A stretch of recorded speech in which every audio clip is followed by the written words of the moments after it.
한 해 걸어서 여기까지 왔네요. 우리 감사의 절기, 오늘 추수감사 주일에 하나님께서 주시는 감사가 여러분의 마음과 영혼 생활에 넉넉하기를 주의 이름으로 축복합니다. 그래서 올해 남은 기간 감사의 시선으로 한 해 잘 마무리하시고, 그리고 내년도 멋지게 여는 그런 복이 있기를 축복합니다. 전도서는 3장이 시작되면서 사람들에게 지혜가 뭐냐, 이거를 참 멋지게 가르쳐 줍니다. 모든 일에 기한과 때가 있다고 말씀합니다. 우리 그리스도인에게 아주 익숙한 성경 말씀 중 하나지요. 한번 생각해 보세요. 현상 세계의 모든 것은 시간의 흐름 안에서 장소에 매여 존재합니다. 그 어느 것도 시간과 공간의 한계에서 자유로울 수 없습니다.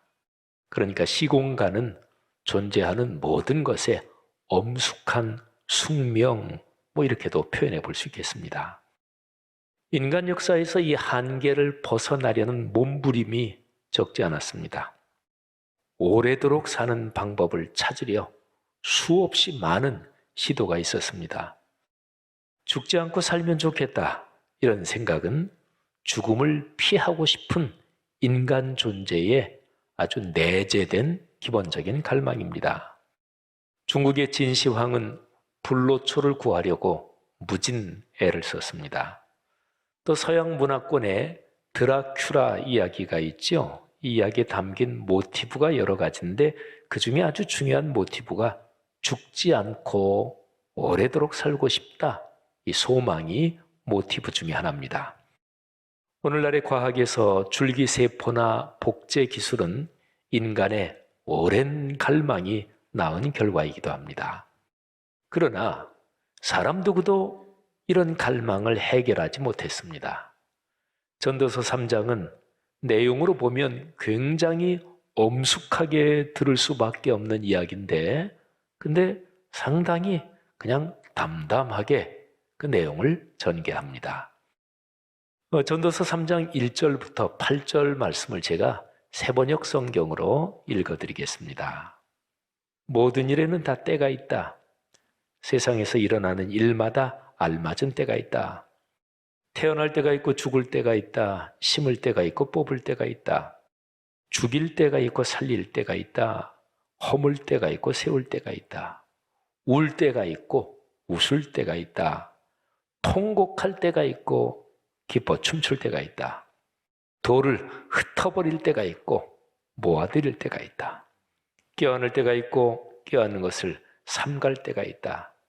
찾아 나설 때가 있고 포기할 때가 있다. 간직할 때가 있고 버릴 때가 있다. 찢을 때가 있고 꿰맬 때가 있다. 말하지 않을 때가 있고 말할 때가 있다. 사랑할 때가 있고 미워할 때가 있다. 전쟁을 치를 때가 있고 평화를 누릴 때가 있다. 참 굉장하게 우리의 가슴으로 파고 들어오는 말씀이지요. 제가 읽어드린 이 8절에는 대립하는 상황을 담은 14개의 항목이 이어집니다. 평범하게 보면 14개 각 항목 안에는 서로 반대되는 상황, 대립되는 상황이 대조되어 있습니다. 그리고 다 그런 건 아닌데 그 중에 14개 중에 상당수는 긍정적인 것과 부정적인 것의 대조 또는 대립입니다. 허물 때, 세울 때, 울 때, 웃을 때, 통곡할 때, 기뻐할 때, 사랑할 때, 미워할 때, 그리고 전쟁할 때, 평화를 누릴 때, 완전히 대립적인 것이지요. 삶에는 서로 반대되는 상황이 다 일어납니다. 좋은 일만 있는 사람은 아무도 없습니다. 내 삶에는 평생 나쁜 일만 있어 지긋지긋해. 그렇게 말하는 사람도 있겠지만 그렇게 말할 때의 심정이 그래서 그렇지, 그 사람이 지금까지 살아온 삶에서 나쁜 일만 100% 있다, 그런 사람은 없습니다. 부정적인 상황을 바라는 사람은 아무도 없죠. 누구나 좋은 일만 있기를 바랍니다. 우리가 인사할 때 그런 인사도 많이 하지요. 꽃길만 걸으세요. 누구나 바라는 일반적인 생각입니다. 그러나 삶에는 현실적으로 언제나 굴곡이 있습니다. 누구도 이것을 피하지 못합니다. 태어난 사람은 누구나 다 죽고요. 기쁨이 크다. 좋은 일이죠. 그런데 그만큼 상실의 슬픔이 깊을 수 있습니다. 산이 높으면 골이 깊은 것처럼 사람이 느끼는 감성이라는 것은요, 또 판단도 마찬가지고요. 대부분이 상대적입니다. 지금까지 말씀드린 내용은 사실은 조금만 생각하면 누구나 알고 있는 사실이에요. 전도서 3장 그 감동적인 말씀, 전혀 생판 몰랐다 그럴 줄은 그런 내용은 아니잖아요. 조금만 생각하면 누구나 알고 있는 사실인데, 그런데 이것을 충분히 인정하고 내 것으로 삼아서 지혜롭게 이것을 유용하게 활용하면서 사느냐, 그런 사람이 사실은 별로 많지 않습니다. 자, 전도서 3장 말씀을 가지고 시공간의 제약 가운데 살아가는 사람의 현실, 그 존재의 숙명, 이 정도 설명했으면 충분하리라 생각합니다. 삶의 현실의 구조가 어떤 것인가 하는 것, 이 정도면 우리의 마음이 다시 한번 이렇게 떠올렸습니다. 자, 그러면 이제 정리 한번 해보지요. 육체는, 사람의 신체는 물질 구조로 만들어져 있습니다. 그래서 육체를 가진 사람은 공간의 제약을 받습니다. 여기에 지금 여러분과 제가 예배당에 앉아 있는데 여기 있으면서 동시에 우리의 신체가 집에 있을 수는 없지요. 공간의 제약도 제약이지만 시간의 흐름, 이게 참 인간에게 결정적입니다. 시간이 흘러가면서 모든 것이 낙습니다. 낡아집니다. 세월을 이기는 사람은 아무도 없습니다. 풀은 마르고 꽃은 시듭니다. 무서울 것 없는 용사도 시간이 흘러 나이가 들면 쇠약해지고, 나라를 기울게 만들 정도의 미색 미모도 시간이 흐르면 시들어갑니다. 시간의 흐름이 사람을 겸허하게 만듭니다. 겸손을 배우는 것이 인생의 가장 큰 두세 가지 지혜 중 하나입니다. 이 세상에요, 진짜로 어리석어도 그건 가만히 생각해 보니까 진짜 어리석은 거다, 그건 진짜 큰 착각이다, 그게 두 가지 있어요.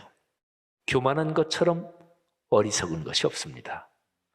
내가 가진 권력, 재물, 명예가 언제까지나 계속된다, 이것처럼 큰 착각이 없습니다.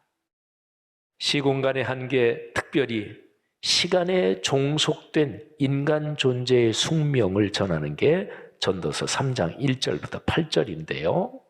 그런데 바로 다음에 이어지는 9절 내용을 한번 들어보세요. 자, 이런 때 저런 때 삶에는 굴곡이 다 있다. 그래서 어떻게 느끼는 것일까요? 9절 말씀은 탄식입니다. 제가 9절을 개역 개정판 성경, 세번역 성경 2개로 읽어드리겠습니다. 들어보시죠. 일하는 자가 그의 수고로 말미암아 무슨 이익이 있으랴? 자, 세번역 성경은 사람이 애쓴다고 해서 이런 일에 무엇을 더 보탤 수 있겠는가? 체념과 한탄, 탄식이잖아요. 한계 상황에서 인간 존재에게 스며드는 절망을 느낄 수 있는 그런 표현이죠. 아마 살면서 이런 경험 누구나 다 해본 적이 있을 것입니다. 예를 들면 이런 거예요. 그토록 애를 썼는데 열매는 없고, 몸과 마음은 소금에 절인 배추처럼 바닥으로 완전히 깔아앉는 상황. 어디로 도망가고만 싶다. 다 내려놓고 그냥 푹 자고 싶다. 그런 상황 있잖아요. 올바르게 살아야겠다고 길을 쓰며 살아왔는데, 그런데 친구 중에, 아는 사람 중에 아이고 뭐 그렇게 살아? 인생 뭐다 그런 거지. 그러면서 적당하게 타협하고 거짓말도 하고, 그런 친구가 오히려 더 잘 살아요. 허탈해지죠. 어떻게 보면 인생지사 세옹지마니까 그리 슬퍼할 것도 없고 기뻐할 것도 없다, 이게 지혜로운지도 모르겠어요. 우리네 옛날 노래 희망가가 있죠. 이게 일제시대 때 그때 이제 유행했던 노래예요. 근데 희망가, 제목이 희망가인데 가사 내용은 사실은 희망적이 아닙니다. 그냥 체념을 통한 자족, 이 정도의 가사를 담고 있습니다. 한번 가사를 보실까요? 이 풍진 세상을 만났으니 너의 희망이 무엇이냐? 부귀와 영화를 누렸으면 희망이 족할까? 이 풍진 세상을 만났으니 너의 희망이 무엇이냐? 부귀와 영화를 누렸으면 희망이 족할까? 푸른 하늘 밝은 달 아래 곰곰이 생각하니 세상 만사가 춘몽 중에 또다시 꿈 같도다. 담소 화락의 엄벙텀벙 주색 잡기에 침몰하랴. 세상 만사를 잊었으면 희망이 족할까? 희망가가 아니지요, 그죠? 체념이죠. 한탄이지요. 포기입니다. 자, 다시 전도서 말씀으로 돌아갑시다. 사람 삶의 무거운 숙명 같은 그 상황을 전도서가 3장 1절부터 8절까지 언급하고, 그리고 9절에서는 그래, 뭐 삶이 별거 있냐, 그냥 적당히 살아라 탄식합니다. 뭐 그래서 얻는 게 뭔데? 이게 9절이잖아요. 그런데 중요한 메시지가 10절입니다. 이 전도서 3장 10절을 보면 사람의 존재가 그렇게 돼 있고, 그리고 사람이 그런 속에서 사는 게 하나님께서 그렇게 만드셨다, 이렇게 얘기를 합니다. 자, 3장 10절 말씀 들어보세요. 하나님이 인생들에게 노고를 주사 애쓰게 하신 것을 내가 보았노라. 저에게 더 좀 당황스러워요. 무슨 얘기입니까? 인생사의 괴로움과 수고는 하나님께서 주셨대요. 하나님께서 사람의 삶을 그렇게 애쓰게 하셨습니다. 자, 그러면 무슨 얘기인가요? 하나님의 창조와 그 섭리가 사람을 짓누르는 것인가요? 부담입니까? 짐입니까? 인간 삶의 진정한 기쁨과 행복은 없다는 말입니까? 자, 전도서 3장 1절부터 쭉 8절까지 14개 항목, 그리고 9절에 탄식, 그런데 10절에 하나님이 그렇게 만드신 거야. 참 더 당황스럽죠.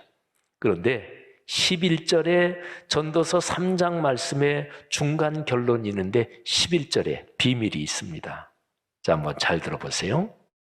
하나님이 모든 것을 지으시되 때를 따라 아름답게 하셨고 또 사람들에게는 영원을 사모하는 마음을 주셨느니라.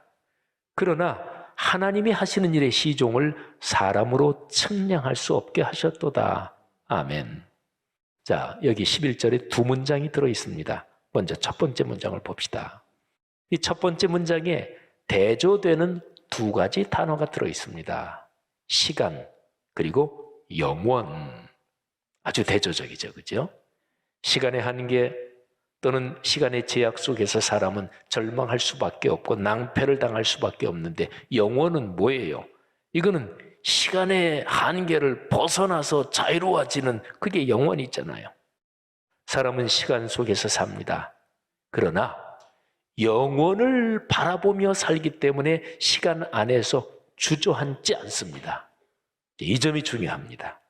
사람은 영원을 사모하며 그리워하면서 삽니다. 근데 그게 바로 하나님께서 사람을 그렇게 만드셨기 때문에 그렇다는 거예요. 하나님의 사람 어거스틴이 사람 존재의 이런 본질을 다음과 같이 표현했습니다. 인류 정신사의 영원한 고전, 저 유명한 어거스틴의 고백록 제일 처음 부분에 나오는 내용입니다. 당신은 우리를 당신을 향하여 살도록 창조하셨습니다. 이 때문에 당신의 품에 안길 때까지 우리에게는 평안이 없습니다. 여러분 잘 보세요. 전도서 3장 1절부터 쭉 내려오는 게 허무주의 같고 인간 삶 그렇게 별난 거 없다 이렇게 얘기하는 것 같은데 근데 그게 아닙니다. 사람의 본질은 말이죠. 하나님께서 하나님의 형상으로 사람을 창조하셨기 때문에 그래서 사람은 영원을 그리워해요. 하나님을 그리워합니다. 짐승이 영원을 그리워할까요? 하루살이가 시간의 한계를 벗어나고 싶어 할까요? 그러지 않습니다. 그러니까 바로 전도서 3장은 11절에서 하나님이 창조하신 인간 존재의 그 본디 모습에 대한 위대한 통찰을 얘기하는 거예요. 시공간의 한계 안에 갇힌 슬픈 존재, 이게 전도서 3장의 주제가 아니에요. 전도서 전체도 마찬가지입니다. 그러니까 시공간의 한계 때문에 사람은 슬프고 그리고 한탄스럽고 체념하며 살 수밖에 없는 존재다. 이게 주제가 아니고요. 하나님의 형상대로 창조돼서 영혼을 그리워하고 하나님을 바라는 갈망을 가진 존재가 사람이다. 이 메시지가 전도서 전체 그리고 3장의 중심 주제입니다. 진정으로 영혼을 그리워하며 사는 사람은 어떤 때든지 그때에 거기에 깃들어 있는 아름다움을 볼 수 있고 그거를 누릴 수가 있습니다. 상반되는 두 가지 상황이 전도서 3장 1절부터 8절까지 쭉 기록되어 있잖아요. 근데 그 두 가지 중에서 하나는 사람들이 대부분 다 원하는 거예요. 하나는 원치 않는 거예요. 그러면 두 가지 중에 하나는 아름답고 하나는 추한 것인가요? 그게 아니다. 이게 전도서의 메시지입니다. 한쪽만 아름다운 게 아닙니다. 아름다움은 두 가지 상반되는 상황을 넘어서는 복입니다. 예를 한번 들어볼까요? 현실적인 상황에서 사람은 사랑하며 살죠. 남녀 간의 사랑이든 예술에 대한 사랑이든 뭐 어쨌든 사랑하며 삽니다. 근데 현실적인 상황에서 사랑이란 것은 너무도 종종 소유욕으로 빠져버립니다. 그래서 뭐가 발생하죠? 미움이, 증오가 발생합니다. 사랑과 미움, 너무나 대조적이죠. 그런데요, 사랑할 때와 미워할 때를 다 겪으면서 그러면서 사람은 지혜롭게 깨달음도 없습니다. 아, 그렇구나. 내가 사랑한다고 하는 내 감정 또는 내 판단이 이게 완전한 게 아니구나. 겸허해지지요. 그래서 현상적으로 있는 사랑과 미움 둘을 넘어서는 지혜를 얻습니다. 거기에서 경험하는 것이 사랑과 미움을 넘어서면서 진정한 사랑 그리고 영원한 하나님의 나라에 있는 그 아름다운 사랑을 경험하게 되는 거지요. 사랑하신 여러분, 바로 이게 전도서 3장의 위대한 메시지입니다. 그러니까 현상적으로 이 세상에 살면서 사랑한다고는 하지만은 완전하지 못한 나의 부족한 사랑 이런 거를 깨닫고 그러면서 영원한 나라에 존재하는 그 사랑의 본질을 믿고 내 삶의 사랑의 정원을 가꾸면서 이 시간 속을 걸어가는 거죠. 자, 이게 11절의 첫 번째 문장입니다. 11절에 두 가지 문장이 있다 그랬죠? 두 번째 문장 내용이 아주 중요합니다. 시간과 영혼의 흐름을 다 섭리하시는 분이 하나님이십니다. 그런데 하나님께서 당신이 하시는 일의 시종, 어떻게 시작됐지? 어떻게 진행되고 결론은 어떻게 나지? 이 모든 것을 사람이 다 측량하지는 못하게 만드셨다. 이게 아주 중요한 메시지입니다. 시간의 흐름에는 변수가 존재합니다. 어떤 사람도 자기 인생의 시간 흐름 속에서 발생하는 변수 이거를 다 예측하지 못하고 그리고 다 통제하지 못합니다. 그러니까 이거를 깨달을 때 비로소 사람은 겸손을 배웁니다. 창조주의 섭리에 순종하는 것을 배웁니다. 그러면서 비로소 사람은 사람다워집니다. 사람답지 않은 게 크게 두 가지가 있습니다. 한번 제가 표현해 보겠습니다. 하나는 이런 겁니다. 그저 아무렇게나 살지 뭐. 죽은 정승보다 산 개가 낫지 뭐 하면서 허무주의나 향락주의로 빠지는 것. 사람다움이 아닙니다. 또 하나 이런 겁니다. 사람의 능력으로 뭐든지 할 수 있다고 생각하면서 인간 신의 자만에 빠지는 것. 내가 모든 걸 다 할 수 있지. 인간의 교만과 자만에 빠지는 것. 이것도 하나님이 창조하신 사람다운 모습이 아닙니다. 그러니까요, 사람은 결코 신이 아니고요. 그러나 동시에 이성 없는 짐승도 아닙니다. 하나님께서 사람을 창조하시면서 시간의 한계 속에 살지만 그러나 하나님을 예배하며 인간다움의 양심과 윤리를 지키며 살도록 영원을 그리워하며 하나님을 향하도록 창조하셨고 이거를 깨닫는 것이 참된 복인 거지요. 사랑하신 여러분, 우리는 오늘 상당히 깊은 우리 기독교 신앙의 철학, 우리 기독교 신앙의 본질을 쭉 묵상했습니다. 사람이란 존재는 시간의 한계 속에 있지만 하나님이 주신 하나님의 형상 덕분에 영원을 사모하며 그리워하며 삽니다. 삶의 여정에서 만나는 모든 상황, 모든 때에는 아름다움이 깃들어 있습니다. 10대와 20대의 그 풋풋함이 얼마나 멋진지 몰라요. 하지만 3, 4, 50대도 아름답습니다. 60대, 70대, 아니 80대 다른 연령대가 흉내내지 못할 아름다움이 또 그 나름대로 있습니다. 교만하거나 체념하는 사람은 이 아름다움을 보지 못합니다. 사람이 모든 것을 다 알지는 못한다. 이거를 깨달으면서 겸손을 배우고요. 그리고 이 겸손의 덕은 교만과 체념, 요 사이를 걸어가는 중용의 독이라고 얘기할 수 있습니다. 이 중용의 덕, 이 중용의 복, 이거를 배울 때 사람 삶의 진정한 아름다움과 행복이 깃드는 거지요. 이 중용의 덕을 배울 때 이 겸손의 덕으로서 사람은 비로소 진짜로 희망을 노래할 수 있고 그리고 내 삶에서 아름다움을 찬양하며 그리고 감사의 문이 열리고 그렇게 사람답게 살 수 있는 거지요. 여러분 이렇게 가만히 생각해 보면 사람의 삶은요, 내가 걸어갈 미래를 다 알지 못해서 불안하다 두렵다 이러지 않고요. 거꾸로입니다. 오늘 설교 제목처럼 삶이라는 것은 어쩌면 몰라서 아름다운 것입니다. 영화나 소설 같은 데서 상당히 단골로 다루어지는 주제가 있습니다. 그게 뭐냐면 어떤 특별한 상황을 가정해서 그 사람이 갑자기 다 알게 됐어요. 미래 이런 저런 일이 일어날 게 미리 다 보여요. 그런 영화 그런 소설 많아요. 근데 그렇게 돼서 그 사람의 삶이 행복해지나요? 옛날 얘기도 그런 거 있죠. 뭐 동화 전설 그런 거 다 아주 흔한 얘기입니다. 그런데 모든 그런 스토리들의 결론은 미래를 다 알아서 불안하지 않고 참 행복하게 살았다. 그게 아닙니다. 그렇게 막상 되니까 행복하지 않더라. 이런 것이죠. 사람의 삶은 몰라서 아름답습니다. 내가 모른다는 사실을 알면서 그러면서 하나님을 찾고 하나님을 만납니다. 자, 그래서요, 진짜로 희망을 노래할 것이면 이 정도는 됩니다. 제가 자료를 찾다 보니까 아까 제가 부른 희망가 거기에 성경의 내용을 가사로 붙인 그런 노래가 있더라고요. 한번 들어보세요. 성경 내용이니까 이건 체념이 아닙니다. 진짜로 희망이에요. 이 풍진 세상을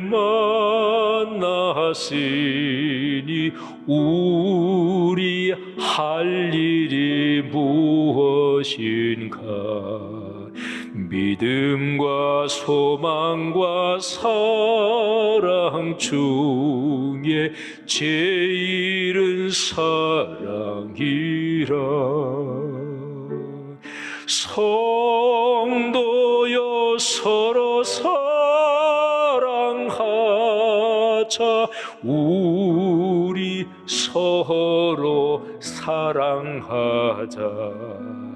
예수님 주신 계명 지켜 힘써서 사랑하자. 몰라서 아름다운 삶의 여정에서 우리를 구원하신 예수 그리스도를 믿고 성령의 인도함을 받으며 사랑하며 사는 게 복입니다. 사랑하신 여러분, 코로나19 상황에서 이게 불평하고 원망하고 그리고 거칠어지기가 얼마나 쉬운지 모릅니다. 그런데 그것은 그리스도인의 길이 아닙니다. 인간다움의 길도 아닙니다. 몰라서 아름다운 삶, 그래서 설렘이 있고, 그래서 기도의 간구가 있고, 그래서 하나님의 손을 더 꼭 붙잡고 걸어가는 인생, 거기에서 감사의 문이 열립니다. 하늘의 문이 열리는 거예요. 그렇게 삶의 여정을 걷는 모든 사람들에게 주님이 주시는 복이 넉넉할 것입니다. 여러분이 그런 삶의 주인공이 되시기를 주의 이름으로 축복합니다.